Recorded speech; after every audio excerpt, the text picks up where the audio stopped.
사도신경하심으로 우리의 신앙을 고백하도록 하겠습니다.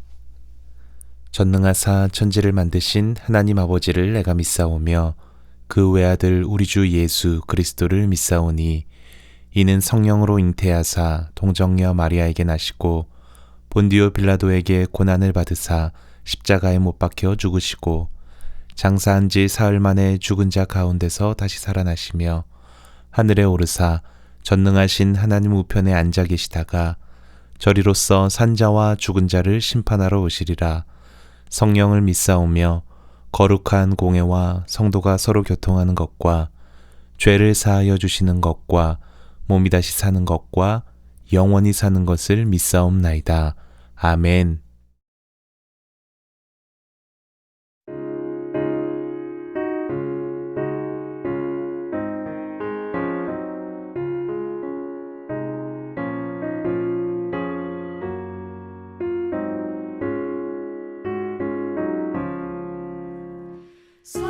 사철의 봄바람 불어있고 하나님 아버지 모셨으니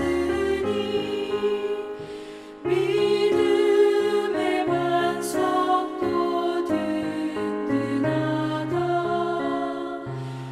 우리 집 즐거운 동산이라. 고마워라 임마누엘. 예수만 섬기는 우리 집. 고마워라 임마누엘. 복되고 즐거운 하루하루. 어버이 우리를 보이시고 동기들 사랑에 뭉쳐있고 기쁨과 서름도 같이 하니 한간의 조가도 천국이라. 고마워라 임마누엘. 예수만 섬기는 우리 집. 고마워라 임마누엘. 복되고 즐거운 하루하루. 아침과 저녁에 수고하여 다 같이 일하는 온 식구가 한 산에 둘러서 먹고 마셔. 여기가 우리의 낙원이라. 고마워라 임마누엘. 예수만 섬기는 우리 집. 고마워라 임마누엘.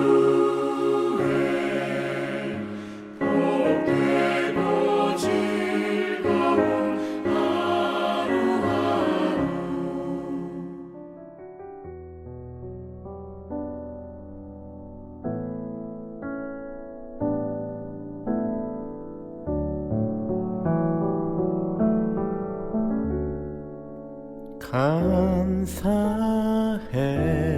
감사해요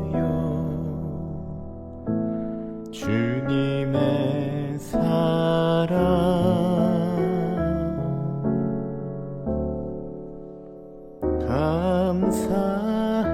감사해요 주님의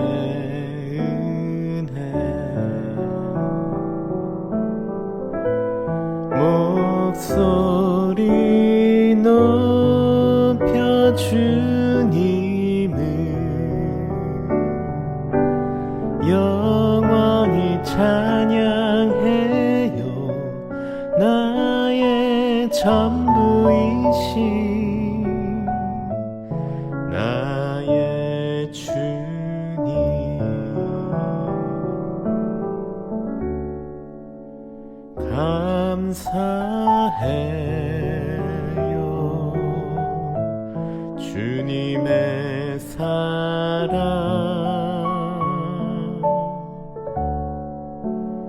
감사해요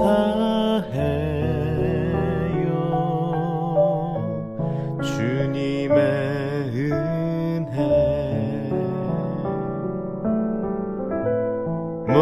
목소리 높여 주님을 영원히 찬양해요. 나의 전부이신 나의 주님,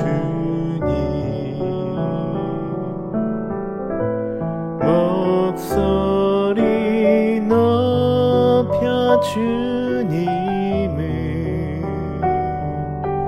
영원히 찬양해요. 나의 전부이신 나의 주님, 목소리 높여 주님을 영원히 찬양해요. 나의 전부이신 나의 주님.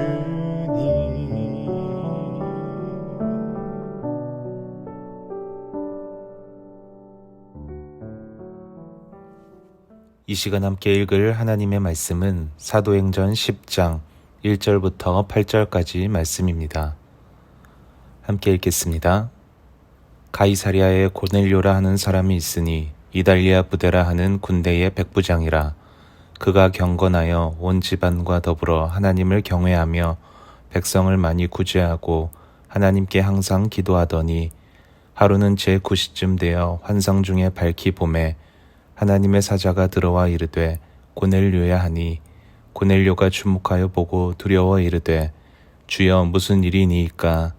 천사가 이르되 내 기도와 구제가 하나님 앞에 상달되어 기억하신 바가 되었으니 내가 지금 사람들을 요바에 보내어 베드로라 하는 시몬을 청하라. 그는 무두장이 시몬의 집에 유숙하니 그 집은 해변에 있다 하더라. 마침 말하던 천사가 떠나매 고넬료가 집안 하인 둘과 부하 가운데 경건한 사람 하나를 불러 이 일을 다 이르고 요바로 보내니라. 아멘. 할렐루야. 오늘 또 가정에서 가정 예배를 드리기 위해서 모이신 서버지일교회 가족 여러분들에게 하나님의 크신 위로와 은혜가 함께 하시기를 주의 이름으로 축복을 드립니다. 오늘은 사도행전 10장 1절로 8절에 있는 말씀을 통해서 온 가족과 더불어 라고 하는 제목을 가지고 함께 말씀의 은혜를 나누려고 합니다. 가정에 주시는 복 중에 가장 큰 복이 있다면 그것은 가족 모두가 주 안에서 하나 된 경건한 신앙이라고 생각합니다. 가족 모두가 예수를 믿는다는 것만큼 복된 것은 없습니다. 오늘 본문에 나오는 가정이 바로 그런 가정입니다. 오늘 여기 말씀해 보면 이 가정은 가족 전체가 그런 모습을 우리에게 보여주고 있습니다. 특별히 그것도 역사적인 장면으로 나오고 있습니다. 일찍이 베드로는 이방인이 구원받는 것을 생각해 본 적이 없었습니다. 그런데 바로 이 가정 전체에게 성령이 임하는 것을 보면서 하나님께서 이방인들에게 관심을 가지셨고 그들도 구원하신다는 사실을 깨닫게 된 것입니다. 근본적으로 이 사건을 통해서 이 가정이 구원을 받는 것뿐만 아니라 이 계기로 온 이방인들에게도 복음이 전파되어지는 역사적인 사건이 전개가 된 것입니다. 그런 이 가족이 받은 복은 이 가정뿐만 아니라 이 이방 세계의 복을 나눠주는 역사적인 사건이라고 이야기할 수 있습니다. 바로 우리가 잘 알고 있는 고넬료의 가정인 것입니다. 오늘 2절 말씀에 보면 그가 경건하여 온 집안과 더불어 하나님을 경외했다고 기록을 하고 있습니다. 여기 말씀에 보면 온 가족이라고 하는 말씀을 나누고 있는데 이 말씀에 대해서 표준 세 번역에 보면은 그가 경건하여 온 가족과 더불어 하나님을 두려워하였다, 경외하였다라고 이렇게 말씀을 했어요. 그러니까 이 고넬료만 경건한 모습을 가지고 있는 것이 아니고 그의 전 가족의 식구들이 경건함으로 하나님을 섬겼다는 것입니다. 저는 저희 가정을 비롯해서 우리 서부지역교회 성도 여러분의 모두의 가정이 이 고넬료의 가정 같았으면 합니다. 그럼 이런 가정이 되는 열쇠가 어디에 있었을까? 첫 번째는 늘 기도하는 것이 가족이 함께 복받는 열쇠인 것을 우리에게 보여주고 있습니다. 고넬료는 그의 가정이 경건한 가정이라고 했습니다. 그것을 보여주는 대표적인 예가 바로 기도하는 것입니다. 물론 가족이 전체 함께가 기도했다라고 하는 그런 표현의 말씀은 없습니다. 2절 말씀에 보면 그저 그는 항상 하나님께 기도했다라고 했는데 이 말씀 역시 24시간 지속적으로 기도했다는 의미는 아닌 것입니다. 우리가 아는 것처럼 고넬료는 이방 사람입니다. 이탈리아 부대의 백부장입니다. 한마디로 말하면 유대인과는 전혀 성격이 다른 부류의 사람인 것입니다. 그럼에도 불구하고 그는 하나님에 대한 신앙을 가지면서 유대인들이 하는 것처럼 하루에 3번 정해진 시간에 기도했습니다. 알고 있는 것처럼 유대인들은 오늘날 시간으로 따져볼 때 오전 9시, 12시 그리고 오후 3시에 그들은 3차례에 걸쳐 기도했습니다. 이런 유대인들의 기도하는 습관을 따라서 고넬료 역시 매일 3차례 기도 시간을 가진 줄로 압니다. 그래서 항상 기도했다고 오늘 성경이 표현하고 있는 것입니다. 이런 그의 기도하는 모습을 통해서 자연스럽게 식구들도 그의 기도의 모본을 따르게 되었을 것이고 배웠으리라고 하는 것은 익히 생각해 볼 수 있습니다. 그래서 이 가장인 이 고넬료와 더불어서 온 식구들이 경건한 마음으로 하나님을 경외했다는 것입니다. 한 가정이 하나님을 경외하고 경건한 시간을 가졌는가라고 하는 것은 기도하는 가정인지 아닌지 우리가 살펴보면 알 수 있습니다. 어쩌다 한번 기도하는 것은 누구나 알 수 있습니다. 그러나 지속적으로 그것도 온 식구가 함께 모여서 기도한다는 것은 쉽지가 않습니다. 하지만 이런 가정, 오늘 고넬료의 가정, 이 가정이야말로 지속적으로 하나님 앞에 기도한 가정이었습니다. 그래서 오늘 성경은 고넬료뿐만 아니라 그의 가정을 경건한 가정이라고 말씀하고 있는 것입니다. 한 가정이 경건하다고 이야기할 수 있는 이유는 바로 그 가족 구성원들이 지속적으로 기도하는 사람들이었다는 것을 우리에게 말씀해주고 있는 것입니다. 이 지속적으로 하나님께 기도하는 건 정말 하나님을 믿지 않고서는 가질 수 없는 습관이라고 생각합니다.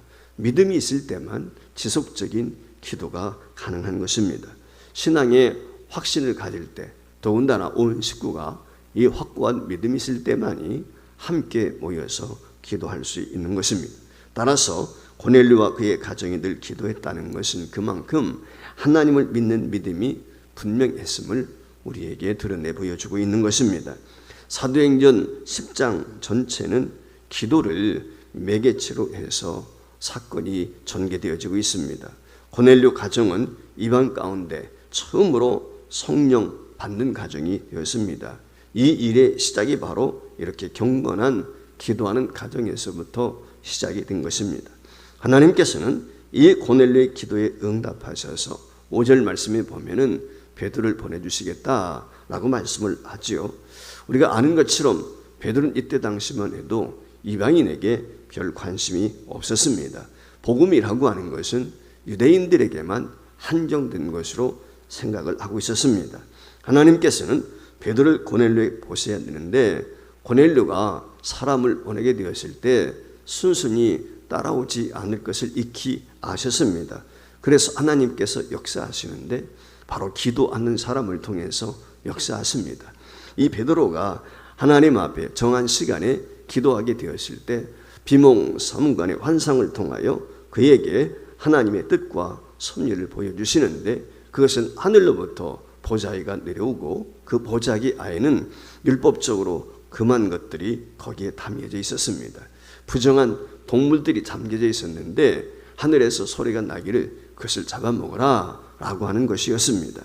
베드로는 지금까지 어려서부터 이 부정한 것을 먹어본 적이 없다면서 거절했습니다. 그러면서 그때 당시 하나님께서 하시는 말씀이 그 사건을 통해서 내가 정하게 한 것을 내가 왜 부정하다고 하느냐라고 말씀을 하면서 고넬료라는 사람이 내게 사람을 보낼 텐데 그 사람을 따라갈 것을 이야기하게 되는 것이죠. 이처럼 하나님께서 베드로를 사용하시는데 베드로가 기도한 내용대로 사용한 것이 아니라 하나님께서 이 베드로에게 감동과 감화를 주셔서 하나님의 뜻과 하나님의 역사를 이루어 가신 것입니다. 이 일로 베드로도 그렇고 고넬료도 그렇고 모두 기도할 때 이루어졌음을 우리가 기억해야 됩니다. 이처럼 기도는 하나님께서 당신의 사람들에게 새로운 일을 열어주시는 통로가 되는 것입니다. 즉 기도하는 사람이 하나님의 역사에 쓰임받는 사실입니다. 여러분 가정도 마찬가지입니다. 우리 가정이 하나님 앞에 제대로 서는 가정은 기도에서부터 시작이 되는 것입니다.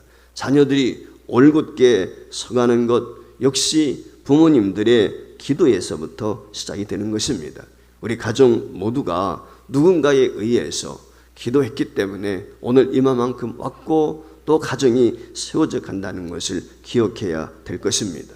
우리의 가정을 세우는 일, 자녀들을 이 경건한 믿음의 사람들로 제대로 세워가는 일은 기도 없이 불가능한 것입니다. 경건한 신앙 자체가 기도인 것이고 하나님의 일에 생각지도 못하게 들려 쓰임받는 것 역사 역시 기도에서부터 시작이 되는 것입니다. 오늘 우리는 고넬료와 그의 가정이 항상 하나님께 기도했다는 이 점을 잊지 않았으면 좋겠습니다. 두 번째, 연약한 사람을 낮은 자세로 섬기는 것이 하나님께 복받는 열쇠가 된다는 것입니다. 고넬료가 온 식구와 함께 경건한 모습으로 지낸 사실을 2절에는 이렇게 말씀을 합니다. 백성을 많이 구제했다라고 했는데 여기서 말씀하고 있는 백성은 유대인을 지칭하는 것이죠. 여러분 아시는 것처럼 고넬료는 점령군의 지휘관입니다. 신분으로 보았을 때 고넬료는 점령자이고 유대인들은 피지배인인 것입니다. 보통 이런 경우 점령군 지휘장답게 압제하고 핍박하고 점령군 나온 면모를 갖기 마련인 것입니다. 적어도 자신을 유대인들보다 뛰어난 사람이라고 생각할 수 있습니다. 그런데 고넬료는 달랐습니다. 로마 사람이든 이스라엘 사람이든 그들에게는 모두가 동일한 사람이다 라고 이 고넬료는 인식을 하고 있었습니다. 오히려 어려운 처지에 놓여있는 이스라엘 사람들에게 마음이 더 끌렸습니다. 그래서 곤경한 처지에 놓인 이 곤고한 처지에 놓인 유대인들을 보면 그냥 지나치지를 않았습니다. 어떤 방법이든지 그들을 도와주고 싶었습니다. 이 점에 대해서 우리는 두 가지 생각해 볼 것이 있는데 첫 번째는 그의 구제가 어느 정도였으면 그것이 하나님께 상달되었을까라고 하는 것입니다. 또 하나는 그의 구제에 대해서 인정을 받았다는 것입니다. 그것도 유대인들이 이 고넬료의 구제에 대해서 칭송을 했습니다. 유대인들 한두 사람이 아닙니다. 유대인 사이의 모든 사람들이 그를 칭송했습니다. 그만큼 그의 구제가 진심이었음을 우리에게 증거해 주고 있습니다. 이런 모습이 자연스럽게 그 가정에 녹아들지 않았겠습니까? 경건한 모습은 그 자신만이 아니라 그의 모든 가정에게도 전염이 됐을 것입니다. 본을 보인 것이 가족에게 영향을 미쳤다는 말입니다. 고넬료가 사람을 대할 때 지위 고하에 따라서 다르게 대하지 않고 오히려 어려운 사람을 대할 때 더욱 신경을 쓰고 마음을 썼다는 것은 그의 가족들이 아는 사실이었습니다. 하나님께서는 이것을 기뻐하셨습니다. 고넬료는 당시 로마 사람들과 달랐습니다. 로마 군인이라고 하는 것은 신분 상승을 위한 당시에는 도구였습니다. 그런 시대였습니다. 백부장 정도 된다고 하면 한 지역에서 권세를 부릴 수 있을 만한 위치에 있는 사람입니다. 로마인들은 그것을 당연시 여겼습니다. 그리고 그런 권세를 가졌으면 그 자리에 오르기까지 투자했던 것을 뽑아내기 위해서 가감이나 압제하는 것이 대다수의 일반적인 것이었습니다. 그러나 고넬료는 그들과 달랐습니다. 사람은 로마 사람이나 유대인이나 차별이 없다는 생각을 가지고 있었습니다. 그래서 로마 사람들보다 어려운 처지에 있는 유대인들에게 마음이 더 갔던 것입니다. 그가 이탈리아 부대 백부장으로 이곳에 오기 이전에도 아마 그런 생각을 그는 가지고 살았을 것입니다. 경건한 사람의 눈은 낮은 자리에 있는 사람에게 향하게 되어 있습니다. 그들을 도우면서 결코 주장하는 자세를 갖지 않습니다. 사람 자체는 하나님께서 창조하신 그 어느 민족이 되었던 종족이 되었던 평등하다는 사실입니다. 인간의 제도로 인해서 이런 평등이 깨졌다면 내가 저보다 낫다고 해서 잘났다고 할 수 있는 것이 아닙니다. 그렇다면 내가 많이 가짐으로 저가 가질 수 없게 되어서 부족하게 되었다는 생각도 우리가 가져봐야 됩니다. 하나님 만드신 자연 상태에서는 모두 평등인데 현실적으로 그렇지 못하다고 하면 누군가가 더 가졌기 때문에 나타난 현상이 아니겠습니까? 따라서 그 사람을 책망할 것이 아니라 그 사람에 대해서 어떻게 도울 수 있을까 생각하며 손 내밀고 다가갈 수 있는 저와 여러분이 되어야 할 것입니다. 고넬료 자신이 다스리는 유대인들에 의해서 압제하는 자세가 아니라 그들에게 어떤 도움을 줘야 하는가 하는 아주 겸손한 자세로 다가갔던 것을 우리는 기억했으면 합니다. 이것이 하나님의 경건한 백성의 모습인 것입니다. 그리고 경건한 가정은 이런 모습이 일상화되어져 있는 것입니다. 사랑하는 여러분, 우리 모두가 복받는 경건한 그런 가정이 되었으면 합니다. 고넬료의 가정처럼 기도로 그 경건이 드러나는 가정이 되고 더 나아가서 사람을 따뜻한 눈으로 봄으로써 겸손하게 사람에게 다가가는 모습을 그 경건이 드러나는 그런 가정으로 저와 여러분의 가정이 세워져 갈 수 있기를 원합니다. 그리하게 될 때 하나님께서 예비하신 놀라운 축복을 주시고 저와 여러분의 가정을 통해서 구원의 역사를 이루어 가시라고 믿습니다. 이 은혜와 복이 충만하게 되시기를 주의 이름으로 축원합니다. 기도하겠습니다. 자비로우시며 은혜로우신 하나님 아버지께서 초대교회 복음을 확장시켜 가시게 될 때 이방인 고넬료의 가정을 사용하셨습니다. 경건한 가정, 기도하는 가정, 하나님이 오시기에 의롭다고 인정될 만한 구제의 앞장서는 가정, 고넬료의 가정을 사용하셨습니다. 고넬료의 가정을 통해서 이방 세계의 복음의 문이 열리게 되고 구원의 역사가 나타나게 되었습니다. 하나님 감사를 드립니다. 우리도 이 고넬료의 가정처럼 경건한 모습이 하나님 앞에 비춰지길 원합니다. 인정받는 가정으로 세워지기를 원합니다. 기도하는 가정이 경건한 가정이 될 수 있습니다. 구제의 앞장서는 가정, 주님의 마음을 갖고 연약한 자, 어려운 이웃들을 돌아보는 마음이 곧 주님의 마음인 것입니다.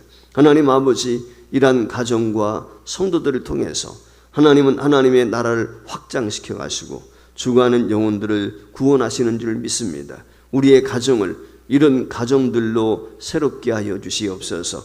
이 코로나 시대에 하나님의 뜻이 어디에 있는지 분별할 수 있도록 늘 깨어 기도할 수 있게 하시고 우리의 연약함을 동시에 하나님 앞에 고하면서 어려운 이웃들에게 손을 펼 수 있는 열린 마음을 우리에게 허락하여 주시옵소서.